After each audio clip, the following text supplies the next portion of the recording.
What is good people? Slowly going fast, back at it with another one. All right, so let's get right into it. Why I quit working at Swift. It's real simple. I started with Swift almost 2 years ago. I've been with JB Hunt now for 2 months. So I worked for Swift for about a year and a half, a little over a year and a half, right? Didn't mind the job. Actually, the actual job itself, I actually enjoyed. Loved the job. I worked Swift Intermodal. I worked Sunday through Thursday, local only, from 3 p.m. to 3 p.m. When I was hired, I was told that I would be working the rail yards, which are the Union Pacific rail yards. We don't go to the BNSF. That's all JB Hunt, Hub Group, whatever. So when I started working there, I was told that the farthest I would probably go is to Bakersfield, which is Shafter. We never went to Bakersfield. We always went to Shafter. And they said you'll go there about once every week. You'll go to Shafter about once a week. I was like, all right, that's not too bad. That's fine. Not in the sleeper, in the day cab. So I was like, all right, that's not bad. So for the first 3 months, I was getting it. Also, let me also throw this in there.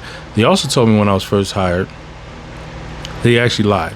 And then you have to remember, this was my first local job. I had been over the road with May for about 6 months at this time, and that was my first job, was May with my CDL. So when they told me that I would be local, I thought I'd be local. And the recruiter told me, you're going to be working 4 10s. That's what he told me. You're going to work 4 10s. Like I said, I had no experience in local work whatsoever, so I didn't know how this worked. But he said you're going to work 4 10s, 40 hours a week, and you'll probably get 5 loads a day, and it'll be $37 per load, and you'll get paid $20 an hour. So I'm thinking, okay, 5 loads a day times 37, that's good money, $20 an hour, 10, all that. Cool. Sounds like good money. Should add up. First day of work. My trainer tells me, I tell him, yeah, I work. He said, what's your schedule? I said, I'll be working from, I told him I'll be working from 3 till, I'll be working 10 hours from 3 to 10 or whatever. 3 to 12. He was like, I don't know, you're not. I said, what do you mean? I was like, that's what they told me. He's like, nah. He was like, we work 5 days, 12 hours. I'm like, damn, 60 hours a week? He's like, yeah, it's almost mandatory, 60 hours a week. He said, you'll probably get back most days about, if you work from 3 to 3, you'll get back most days about to the yard about 2 o'clock. I'm like, damn. You know what? I needed the money. I needed to get local. I've been on the road. I'm like, all right, you know what? Let's just knock it out. I'm going to work with it. So first week training, cool. Second week, I'm on my own. I immediately go to Shafter.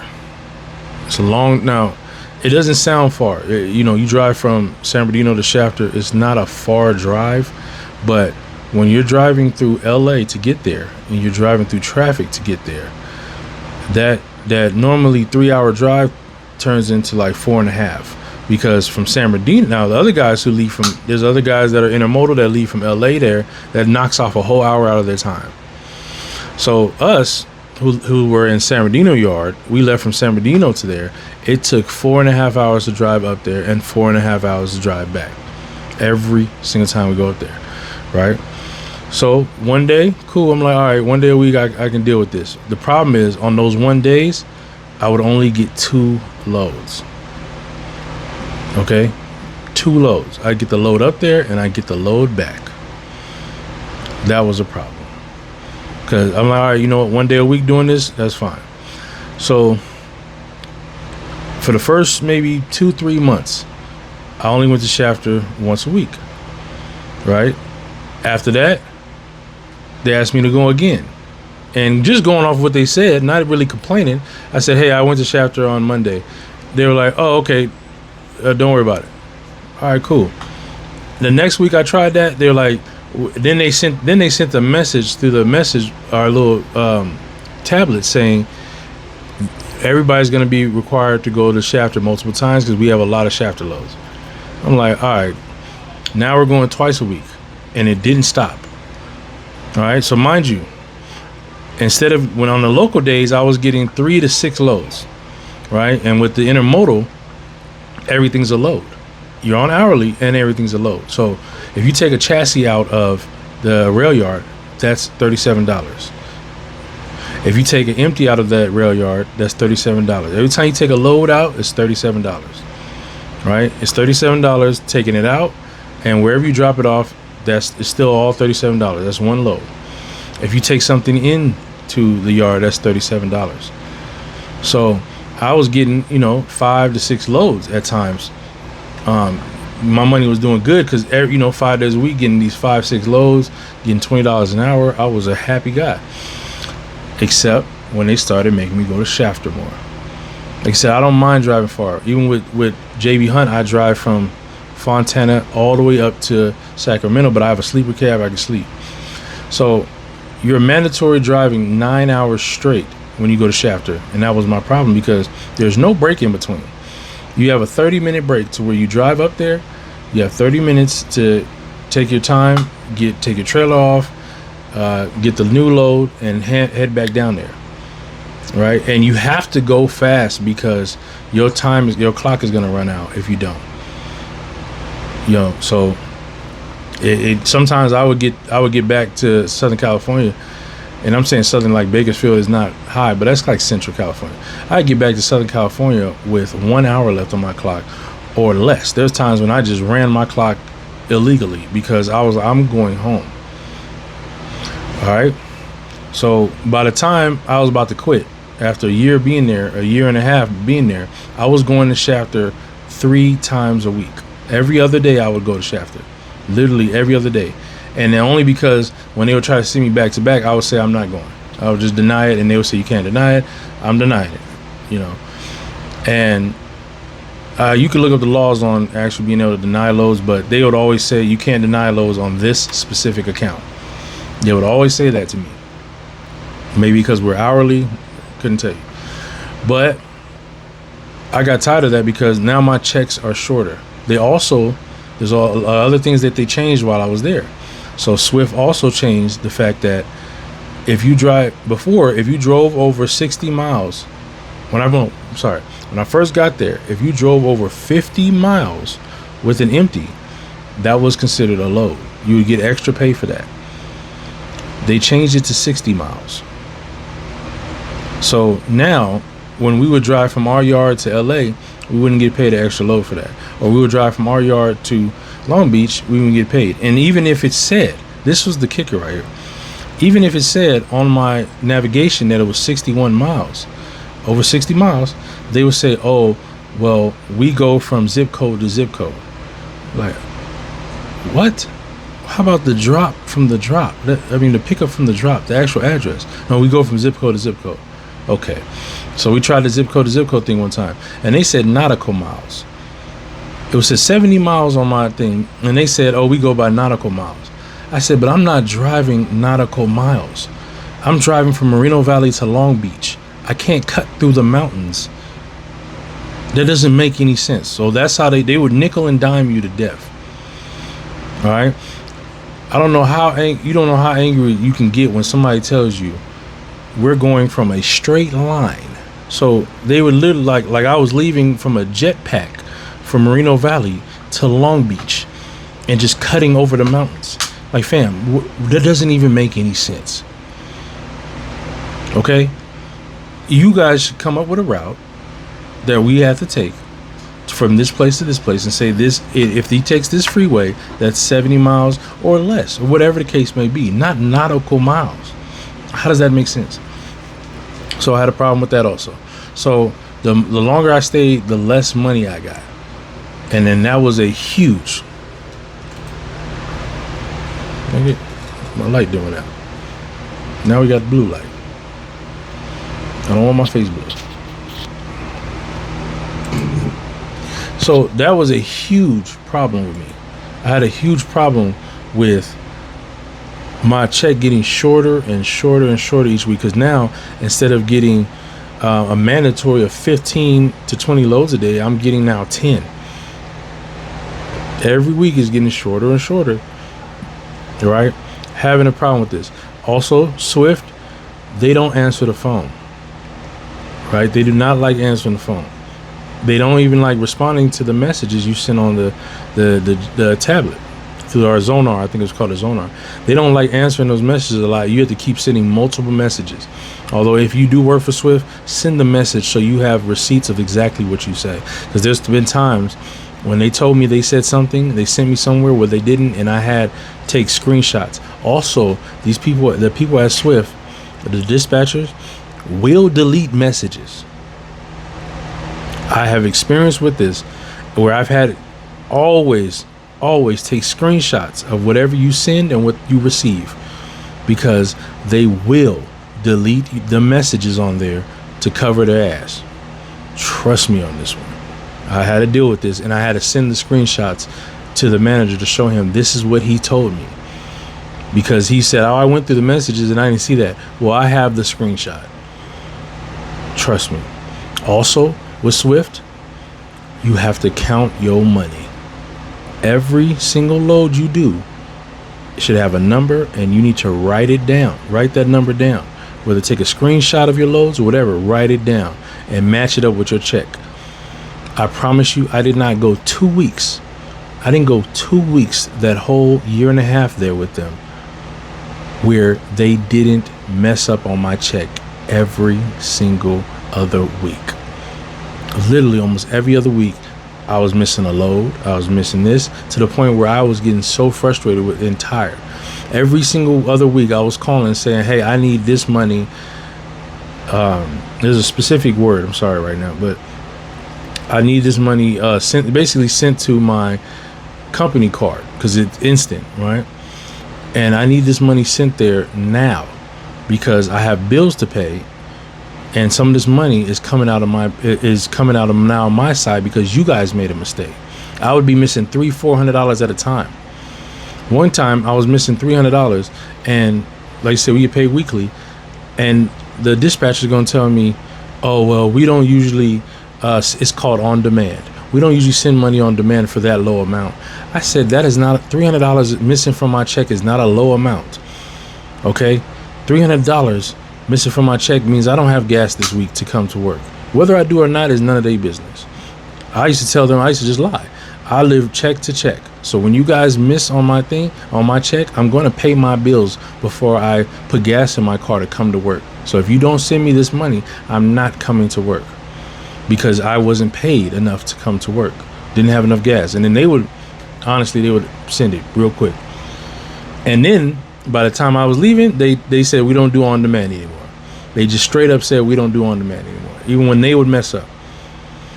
So they don't like answering the phone. They messing up on the check. They're cutting down on the loads. They're sending me on BS loads when they're sending other people that they personally like on the good routes.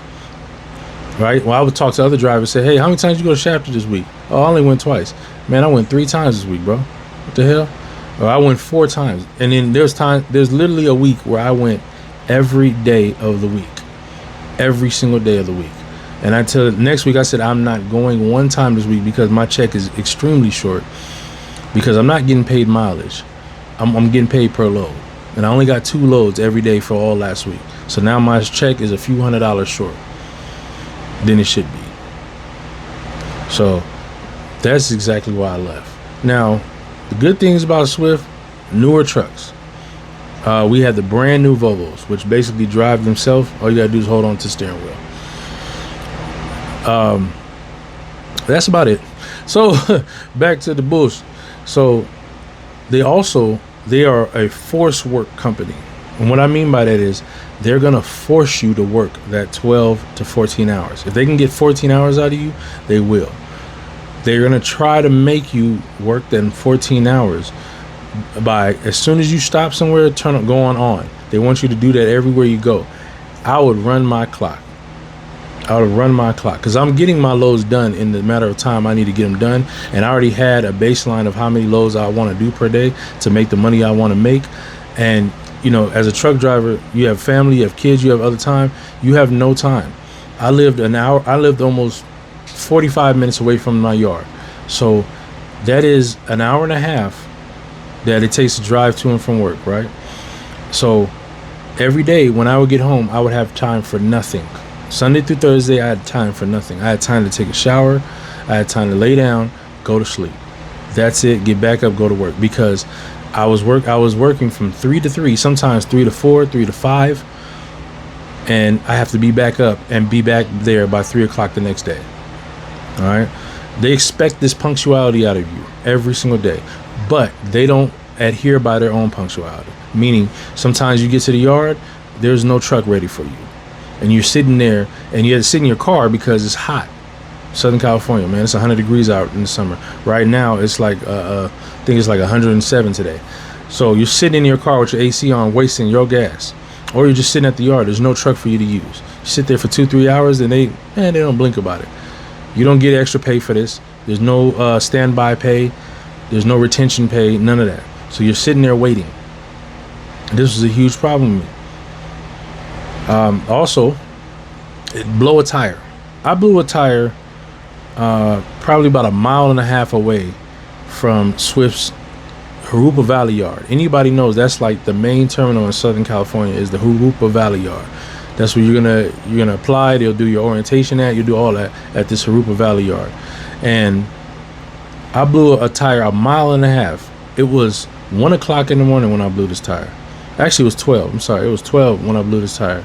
I didn't get somebody out there 1.5 miles away from the yard. I didn't get somebody out there till 7 in the morning. Man, I didn't come to work the next day until like 10 o'clock at night and told them I was gonna stay for only one load because that's ridiculous, bro. That's disrespectful.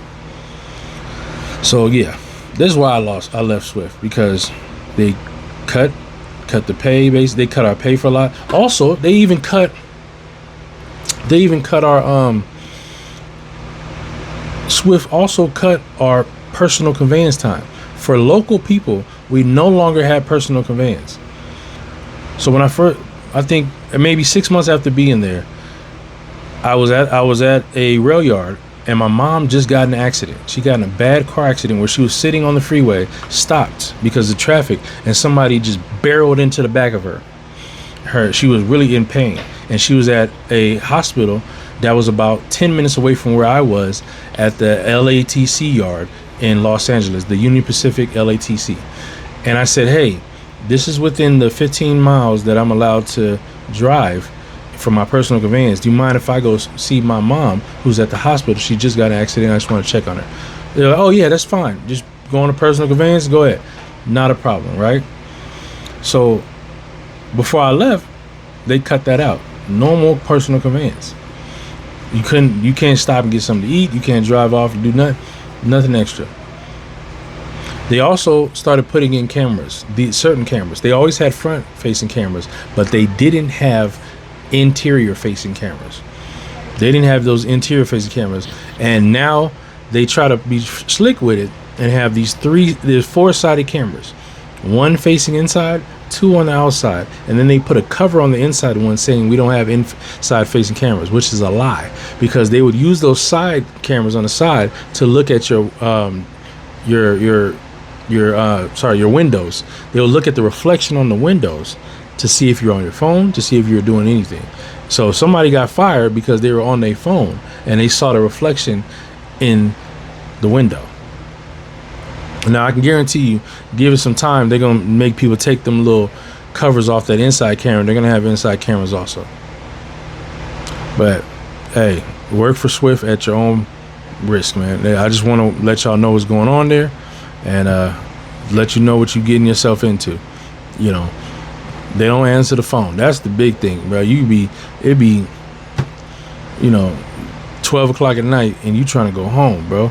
I'm trying to go home, and you got to get some serious information off or get answered a serious question, and they not answering the phone.